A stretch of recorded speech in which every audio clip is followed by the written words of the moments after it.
All right. Good, slightly afternoon, everybody. I apologize for my lateness. I got caught up in reorganizing my library, and unfortunately, I didn't quite get it done, and I lost track of time. So we're starting about 17 minutes late, but I appreciate you bearing with me. If you didn't catch the last thing we went through, we were talking about an introduction to the book of Judges. And so, what we'll be doing through the remainder of this is going through the book of Judges, one chapter at a time. So, I'll be starting off with Judges chapter 1. If you haven't seen that introduction, by the way, I highly encourage that you go back and look at that. But if you want to start here, that's fine too. Judges chapter 1. After the death of Joshua, the people of Israel inquired of the Lord, "Who shall go up first for us against the Canaanites to fight against them?" The Lord said, "Judah shall go. Behold, I have given the land into his hand." And Judah said to Simeon, his brother, "Come up with me into the territory allotted to me, that we may fight against the Canaanites. And I likewise will go with you into the territory allotted to you." So Simeon went with him. Then Judah went up, and the Lord gave the Canaanites and the Perizzites into their hand, and they defeated 10,000 of them at Bezek. They found Adoni-Bezek at Bezek, and fought against him, and defeated the Canaanites and the Perizzites. Adoni-Bezek fled, but they pursued him, and caught him, and cut off his thumbs and his big toes. And Adoni-Bezek said, 70 kings with their thumbs and their big toes cut off used to pick up scraps under my table as I have done, so God has repaid me. And they brought him to Jerusalem, and he died there. All right. So what are we seeing here at the beginning? Well, as we mentioned during our last video, we were talking about how Judges comes at the end of Joshua. And so the beginning of the book is going to be dealing with the conquest of the land of Canaan. Here, it's going to start with Judah. The people of Israel go to God and ask who should go up first, and God says Judah. So they're going to be the first ones. Now that they have this foothold in the land of Canaan, they're going to be the first ones to go and permanently conquer their desired, or rather assigned, territory. It says that they take the tribe of Simeon along with them. I realize that the phrasing there says that he brings his brother Simeon, but that's a common thing to refer to the nations, especially at this period in the Bible. You might recall from the book of Joshua, for example, or no, actually that's not right. I apologize, Deuteronomy, that when Israel was trying to get into position to invade the land of Canaan, they tried to go through Edom. And the phrasing that's used there, when Edom refuses to allow the Israelites to pass through their lands, they use the exact same type of pronouns. Instead of saying the nation of Edom, them or it, and the nation of Israel, them or it refers to them as he, and them as brothers, going all the way back to the brothers of Jacob and Esau, of whom the nations of Edom and Israel, respectively descended. So they go in, and they have a fairly, as far as I can tell, easy time conquering the land held by the Canaanites and allied by the Perizzites. They go to the city of Bezek, besiege it, and they defeat 10,000 people there. The king that is mentioned here is a man called Adoni-Bezek. If you are familiar with the names of God, you might recognize the term Adonai. It's a relatively mild term for God in that it's not one held with the most high reference that we see. Adonai simply means Lord. And so a lot of times if you see the word Lord within the Bible and it is not capitalized, by which I mean all of the letters are capitalized, then likely, if it's in the Old Testament, the Hebrew word that it's translating is Adonai. So, frustratingly enough, this guy was almost certainly not actually named Adoni-Bezek. That probably just means the Lord of Bezek, and the Bible is neglecting to tell us what his actual name is. It says that when he is captured, they cut off his thumbs and his big toes, which sounds pretty brutal. It sounds like they're just coming in, invading this place, and making an example of the king by cutting off his thumbs and his big toes. The purpose of this, by the way, is to completely cripple him. So if you don't, you might not realize how important your big toes are when it comes to moving, but if you lose both of them, you're basically going to be resorting to, you would need crutches or something. But in the case of Adonai-Bezek, apparently to 70 other kings, by the way, the word that's being translated kings here, we would probably think chiefs would be a more appropriate term for these 70 people that he had captured. But apparently that was his MO. He liked to cut off the thumbs and the big toes of these chiefs or kings or whatever you want to call it, and make them completely helpless. And then it's even more sadistic because he would apparently take them into his own household just so that they could crawl around and be forced to eat his dinner scraps like dogs. So what Adonai-Bezek says, I did this to 70 kings, and now it's happened to me, and I deserve what has happened to me. And it says they brought him to Jerusalem, and he died there. Little unclear as if that happened all at once. Move now to verse 8. And the men of Judah fought against Jerusalem and captured it, and struck it with the edge of the sword, and set the city on fire. And afterwards the men of Judah went down to fight against the Canaanites who lived in the hill country, in the Negeb, and in the lowland. And Judah went against the Canaanites who lived in Hebron. Now the name of Hebron was formerly Kiriath Arba. And they defeated Sheshai and Alaman and Talmai. That section is simply telling us about more places that the people of Judah captured. Verse 11. From there they went against the inhabitants of Debir. The name of Debir was formerly Kiriath Sepher. And Caleb said, He who attacks Kiriath Sepher and captures it, I will give him Ashesh, or Ashish. I've always said there's two ways to pronounce things. There's the preacher's way and the correct way. I got about a 0% chance of pronouncing this correctly, but I hope you'll bear with me. I will give Ashish, my daughter, for a wife. And Othniel, the son of Kenaz, Caleb's younger brother, captured it. And he gave him Ashish, his wife, and I'm not even pronouncing it consistently, am I? Ashish. That's my final answer. Ashish, and if I say something else, you can call me wrong on it. And he gave him Ashish, his daughter, for a wife. When she came to him, she urged him to ask her father for a field. And she dismounted from her donkey, and Caleb said to her, What do you want? She said to him, Give me a blessing, since you have set me in the land of Negeb. Give me also springs of water. And Caleb gave her the upper springs and the lower springs. Now, we are here within the book of Judges introduced to a new character, although if you've been reading through the Bible, this is not a new character. This is Caleb. Caleb is famous. He doesn't get the same amount of fame and power that the person he's often associated with, being Joshua, does.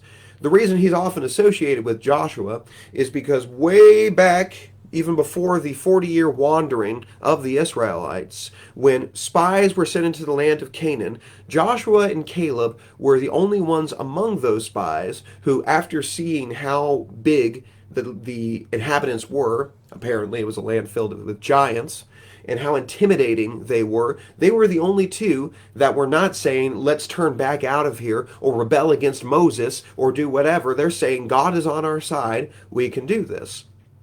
As a result, Joshua and Caleb were the only males in Israel over the age of 20 who were allowed to actually enter in and dwell in the land of Canaan, and that includes Moses himself. So, first of all, they would have been far and away the oldest men in Israel when they go ahead and do this, and Caleb was a very old man. But he was already taking part of his territory. We see that happening in Joshua. But now he's sort of expanding his territory. He sees this city, and I can't remember already if this was Kiriath Sepher or Kiriath Arba. Kiriath Sepher, and later they're going to rename it to Debir. And essentially he puts a bounty out on Kiriath Sepher. He says, I'll give the hand of my daughter to whoever wants to attack it and defeat it. And that challenge is answered by a man named Othniel, who is going to be pretty important as the book of Judges unfolds a little more for us. When he does capture Debir or Kirjath Sefer, or Kirjath Sefer, by the way, depending on your translation, when he does capture it, he is going to accept that and become married to Ashesh. That's what I said before, right? Ashesh? You know what? That's my new final answer. Ashesh.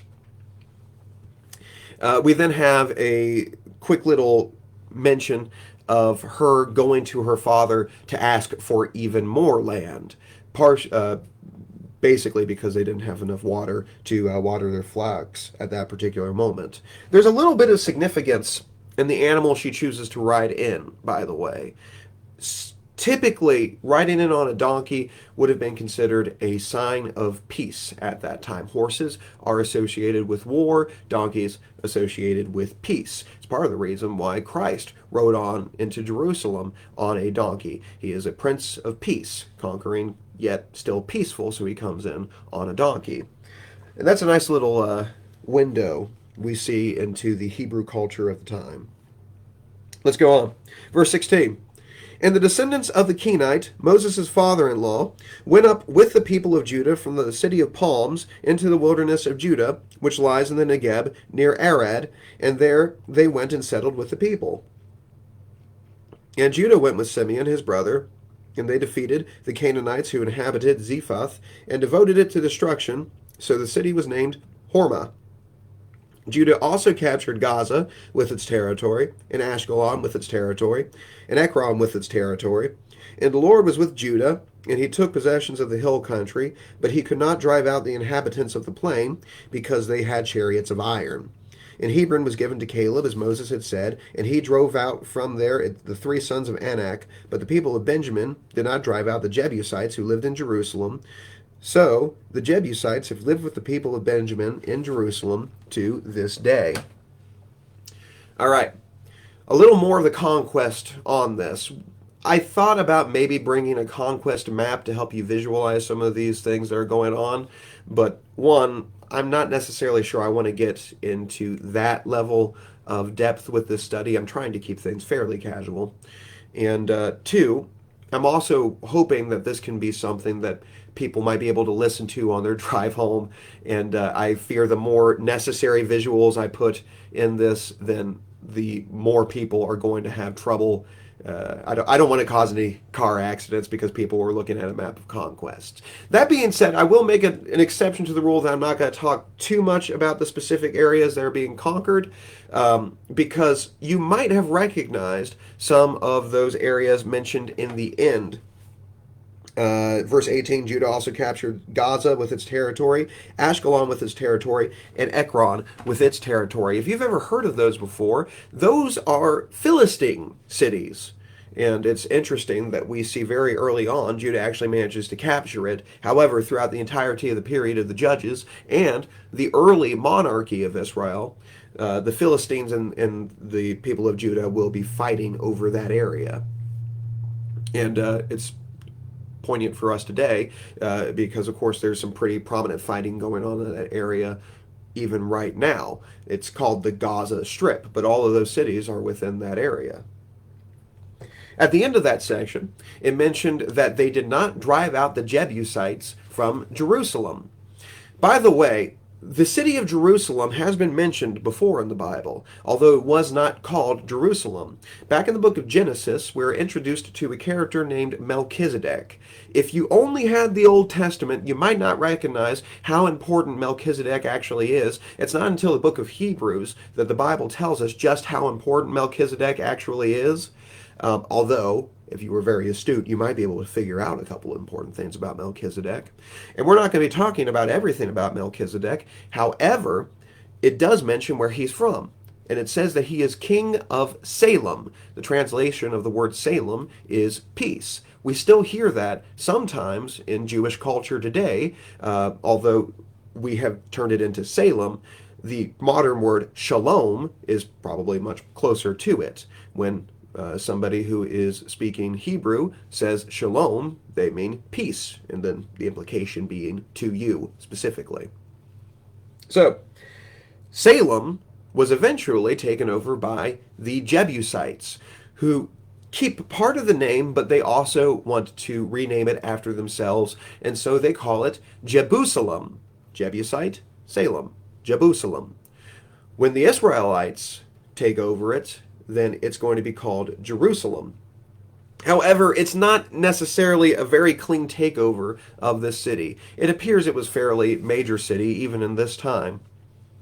But as the scriptures mention here, it's not necessarily a clean takeover. Clearly, they have an influence in Jerusalem. That's where they took Adonai-Bezek after he had been captured. But it says at the end of here that there's sort of this weird coexistence between the Benjamites who are in Jerusalem, and there's still a bunch of Jebusites around there.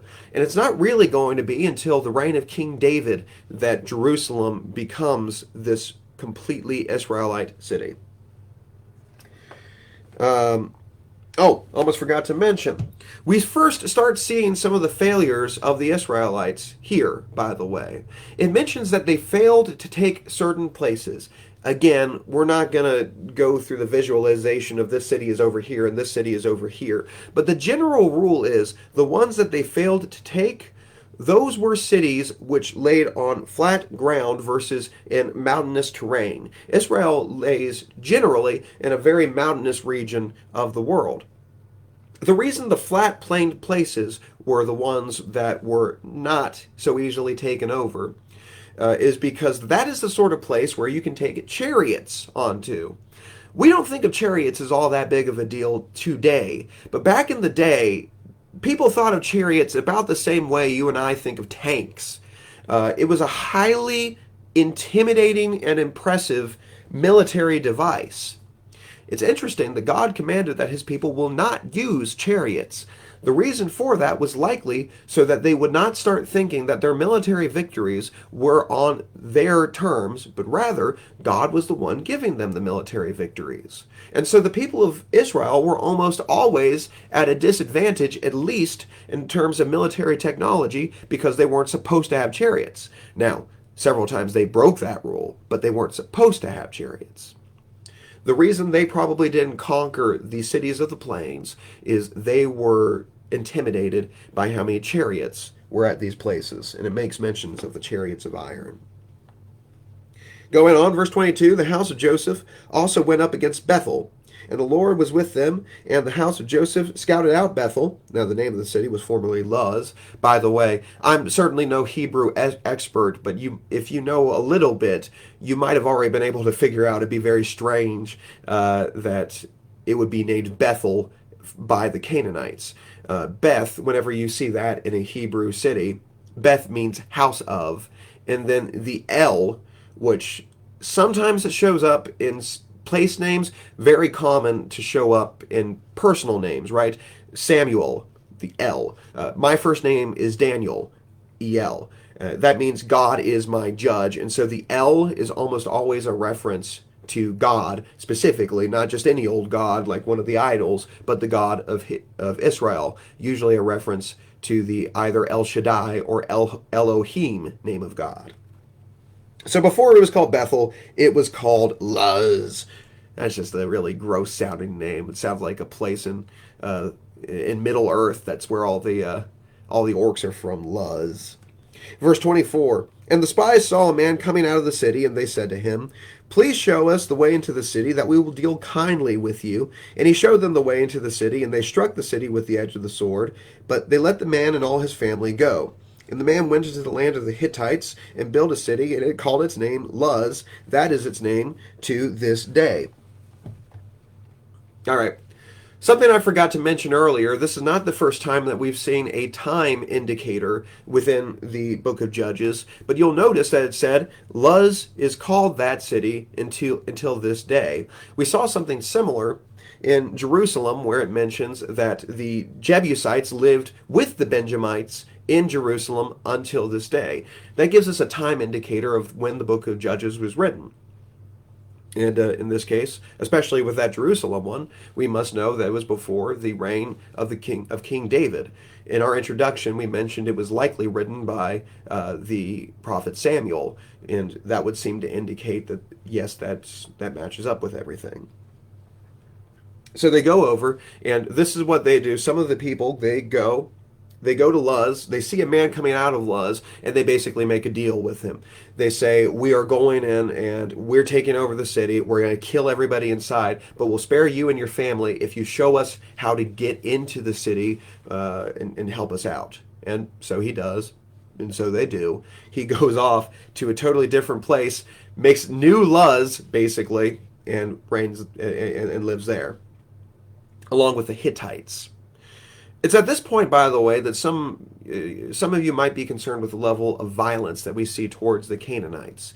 And yes, Judges is certainly full of violence towards Canaanites, but you got to understand something. I'm not currently claiming to talk about fully the ethics of the conquest of Canaan. But don't make the mistake of thinking that the Canaanites here are just a bunch of otherwise really nice people who are just, holding hands in a circle and skipping around and singing, I'd like to give the world a Coke. That's not what's going on here. These are terrible, terrible people, and we're going to see more and more of it as we go through the book of Judges. But we already saw a little bit of that with Adonai-Bezek, right? Clearly an extremely violent and vengeful person. There are other indicators that these are not good people we're talking about. There are some times where sympathy towards the Canaanites might actually even be necessary. We'll deal with those complexities as they unfold, though. Right now, the only concept I want us to make sure we have in the back of our minds is this is an evil nation that they are fighting, and it is absolutely an evil nation. All right. Moving on. Verse 27. Manasseh did not drive out the inhabitants of Beth-shean and its villages, or Tanakh and its villages, or the inhabitants of Dor and its villages, or the inhabitants of Ibleam and its villages, or the inhabitants of Megiddo and its villages, for the Canaanites persisted in dwelling in that land. I don't know, by the way, if this is the first reference to Megiddo in the Bible. It might be. We'll suffice it to say right now that Megiddo is a pretty important location. Verse 28, when Israel grew strong, they put the Canaanites to forced labor, but did not drive them out completely. This is a failing on the part of the Israelites. Manasseh is now talking about how it's supposed to take its territory, and they didn't drive these people out, they didn't drive these people out, they didn't drive these people out. It was a problem. And so they didn't do what they were supposed to do.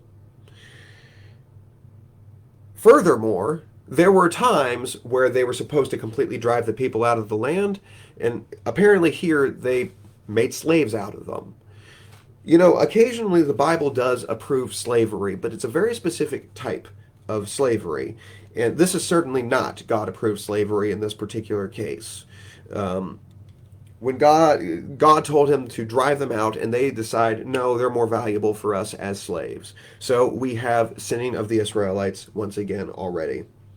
Verse 29, and Ephraim did not drive out the Canaanites who live in Gezer, so the Canaanites lived in Gezer among them.